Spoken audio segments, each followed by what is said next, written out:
Halo teman-teman, jadi pada kesempatan kali ini saya ditugaskan oleh Ibu Kiki membuat perbandingan antara produk atau organisasi yang akan saya pilih. Di sini saya memilih produk dari Mako Bakery. Kenapa? Karena saya sendiri sangat menyukai roti ataupun cake. Nah, di sini saya akan menjelaskan apa itu Mako Bakery. Nah, Mako Bakery ini adalah salah satu produsen roti dan kue yang sangat populer di Indonesia. Mereka menawarkan berbagai pilihan produk yang menggugah selera, termasuk menjadi makanan yang paling orang-orang Indonesia sangat sukai. Karena saya sendiri pun paling suka produk roti itu dari brand Mako Cake and Bakery. Dari segi kualitas, fasilitas, pelayanan, harga, semua saya cocok di Mako Bakery. Nah, sejarah dari Mako Bakery sendiri itu Mako Bakery adalah dulunya disebut Brito. Pertama kali dibuka pada bulan Juli tahun 2000 di Bugis Junction, Singapura di Indonesia. Waralaba Brito pertama kali dibuka di Mall Kelapa Gading, Jakarta Utara pada tahun 2003. Toko Brito diganti namanya menjadi Mako Cake and Bakery. Di Indonesia sudah buka sekitar tahun 2020. Sudah terdapat di beberapa kota di Indonesia, salah satunya di kota Bandung. Pelayanan yang diberikan di Mako Bakery dikenal dengan pelayanan pelanggan yang ramah dan responsif, menunjukkan bahwa outlet Mako Bakery sangat membantu dan cepat dalam melayani pelanggan. Misalnya di outlet Kelapa Gading, pelanggan melaporkan bahwa proses pembayaran menggunakan QRIS berjalan cepat dan pelayanan secara keseluruhan sangat memuaskan. Nah, apa saja sih yang dijual di Mako Bakery? Itu berdasarkan research yang ada di Google dan research saya datang langsung ke toko Makonya. Ada jenis-jenis produk yang dijual di Mako seperti bread atau roti, itu sangat tentu dan populer juga. Danish, toast, slice cake, whole cake, dry cake, cookies. Nah, contohnya untuk roti itu seperti Niban.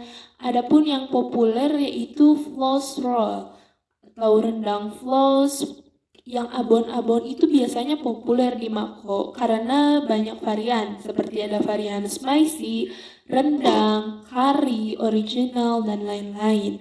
Kisaran harga roti di Mako ini dari Rp9.000 hingga Rp35.000. Selanjutnya ada Danish, itu memiliki varian croissant coklat, pastry double choco, tuna cheese puff, sausage bun, spicy tuna puff, dan masih banyak lagi. Kisaran harganya Rp11.000 hingga Rp17.000. Selanjutnya ada toast, itu seperti cheese real toast, raisin choco, raisin toast, white toast, dan masih banyak lagi. Toast ini kisaran harganya Rp21.000 hingga Rp31.000. Selanjutnya ada slice cake, itu ada varian red velvet, black forest, tiramisu, oreo, rich chocolate slice, dan masih banyak lagi. Slice cake ini sendiri kisaran harganya Rp21.000 hingga Rp38.000. Selanjutnya ada whole cake, itu ada varian black forest, chantilly, rich chocolate, red velvet, peanut choco, dan masih banyak lagi. Kisaran harga whole cake ini Rp160.000 hingga Rp280.000, tapi kalian akan mendapatkan produk yang sangat memuaskan dan sesuai dengan harga. Selanjutnya ada dry cake, varian blueberry cheesecake, raisin cream cake, rainbow cake slice, cheesecake slice, dan masih banyak lagi. Dry cake sendiri kisaran harganya Rp17.000 hingga Rp770.000. Yang terakhir itu ada cookies. Variannya ada original almond, choco almond, golden nastar kotak, castangle, dan lain-lain. Cookies ini Kisaran harganya 87.000 hingga 102.000. Nah, setelah mereview produk-produk dari Mako, produk Mako berdasarkan influencer. Saya mencari sumber dari Google dan saya menemukan dalam postingan di platform Lemon 8, influencer dengan nama pengguna My Pastels melakukan review terhadap 3 varian produk Mako Bakery, yaitu ada pandan roll. Influencer ini menyebutkan bahwa pandan roll memiliki rasa yang lembut dan enak dengan aroma pandan yang khas. Teksturnya dianggap sangat baik, menjadikannya pilihan yang tepat untuk sarapan atau cemilan. Yang kedua ada spicy floss. Varian ini juga mendapat pujian karena rasa pedasnya yang seimbang. Mencatat bahwa meskipun Mako Bakery menggantikan Brittle, ada perbedaan kecil dalam rasa antara varian bakery yang ditawarkan. Spicy floss menjadi salah satu favorit karena kombinasi rasa yang unik dan tekstur yang menggugah selera, menurut influencer tersebut. Selanjutnya yang terakhir itu Choco Macy's, juga diulas secara positif dengan penekanan pada rasa coklatnya yang kaya dan manis. Influencer merasa bahwa kue ini sangat cocok bagi pecinta coklat dan menjadi pilihan yang menyenangkan untuk dinikmati kapan saja.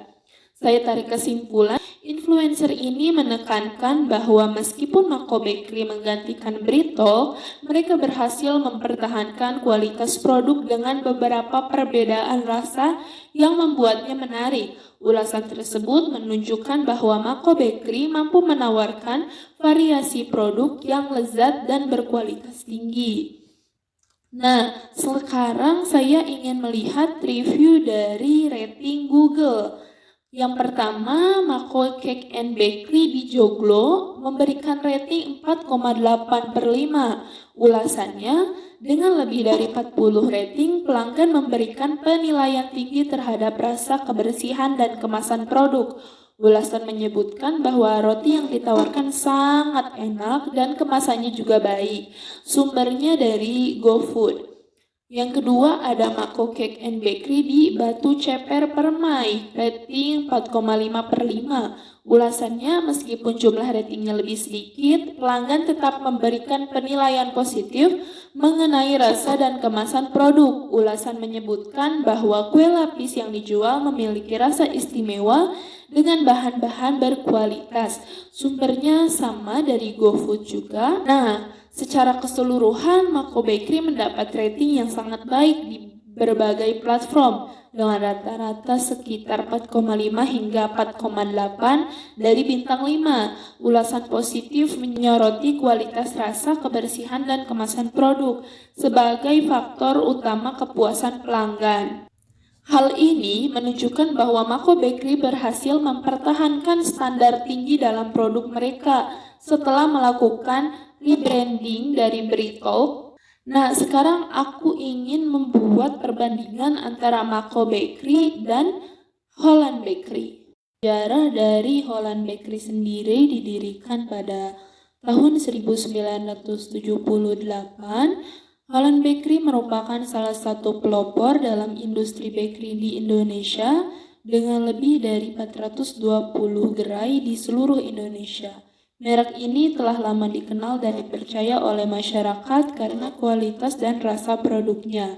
Sedangkan Mako Cake and Bakery, Mako adalah penerus dari Brittle di Indonesia. Setelah lisensi nama Brittle berakhir, Mako pertama kali dibuka pada Desember 2020 di Bandung dan dimiliki oleh grup Johnny Andrean yang juga memiliki merek lain seperti Jeko Donuts and Coffee. Dari konsep produk, Holland Bakery menyediakan berbagai jenis roti kue dan jajanan tradisional dengan harga terjangkau. Produk mereka terkenal dengan rasa yang enak dan kualitas bahan yang baik seperti roti abon, sapi pedas, dan kue lapis legit. Sedangkan Mako Cake and Bakery mengusung konsep bakery premium dengan produk yang berkualitas tinggi dan inovatif. Mako dikenal karena kontrol kualitas yang ketat dan dapur terbuka yang memungkinkan pelanggan melihat sendiri proses dari pembuatan roti-roti tersebut. Dari segi kualitas dan inovasi, Holland Bakery memiliki reputasi kuat dalam hal rasa dan kualitas produk, tetapi tidak menunjukkan inovasi yang signifikan dalam penyajian. Sedangkan Mako Cake and Bakery dikenal karena inovasi dalam produk dan proses produksi, serta fokus pada pengalaman pelanggan melalui transparansi dalam pembuatan roti. Untuk segi lokasi dan aksesibilitas, Holland Bakery memiliki jaringan gerai yang luas di seluruh Indonesia, memudahkan akses bagi seluruh pelanggan. Sedangkan Mako Cake and Bakery meskipun lebih baru, Mako memulai membuka banyak cabang di kota-kota besar seperti Bandung, Kudus, Padang, Pangkal Pinang, dan Bekasi. Nah, siapa sih yang lebih unggul pada Mako dan Holland Bakery?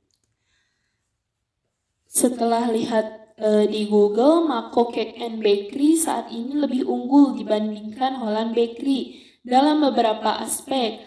Seperti pertumbuhan pasar, Mako menunjukkan pertumbuhan pasar yang pesat sejak diluncurkan pada tahun 2020. Dengan konsep premium, inovatif, Mako berhasil menarik perhatian konsumen baru. Dari segi inovasi produk, Mako menawarkan produk dengan kontrol kualitas yang ketat serta dapur terbuka yang menambah nilai pengalaman pelanggan. Ini menjadikannya lebih menarik bagi konsumen yang mencari kualitas. Dari segi posisi pasar, data menunjukkan bahwa Holland Bakery mengalami penurunan pangsa pasar dari tahun ke tahun, sedangkan Mako terus memperluas jaringannya. Dengan demikian, meskipun Holland Bakery memiliki reputasi yang kuat, berkat sejarah panjangnya, Mako Cake and Bakery kini lebih unggul dalam pertumbuhan inovasi produk dan daya tarik pasar modern. Seperti yang disebutkan tadi, pengolahan produk Mako Cake and Bakery ini dilakukan sesuai dengan standar operating procedure atau SOP, yaitu setiap produk yang dibuat pada hari itu yang tidak laku terjual akan langsung dibuang setelah outlet tersebut tutup. Yang walaupun untuk setiap produk yang dihasilkan itu sudah ada jangka waktu expirednya. Penerapan SOP ini penting untuk memastikan bahwa semua produk yang dijual aman untuk dikonsumsi dan memenuhi standar kesehatan yang berlaku. Poin selanjutnya, adakah produk gagal yang akhirnya mengakibatkan kerugian pada konsumen?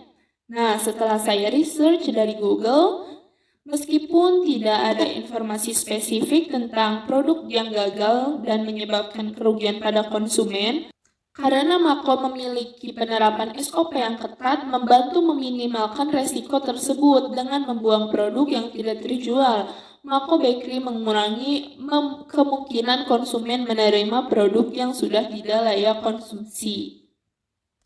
Poin selanjutnya, pentingnya manajemen kualitas dalam persaingan bisnis, terutama di industri makanan dan bakery. Beberapa alasan mengapa manajemen kualitas menjadi salah satu kunci kesuksesan adalah yang pertama, kepuasan pelanggan. Kualitas produk yang baik meningkatkan kepuasan pelanggan dan mendorong loyalitas.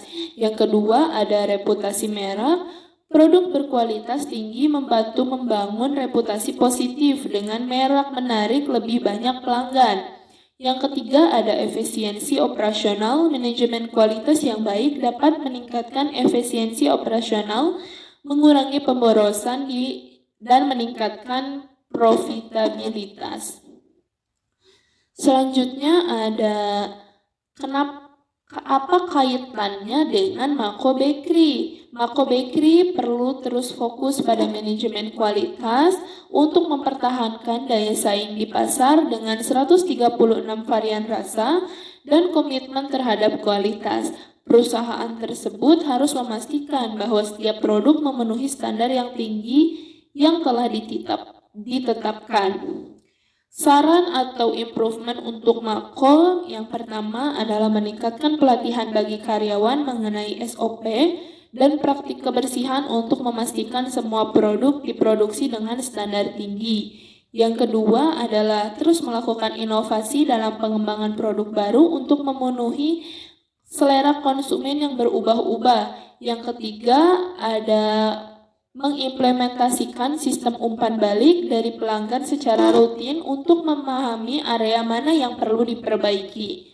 Yang keempat, ada memperkuat strategi promosi melalui media sosial dan platform digital lainnya untuk menjangkau lebih banyak pelanggan potensial. Nah, itu saja penjelasan dari saya mengenai tugas kali ini.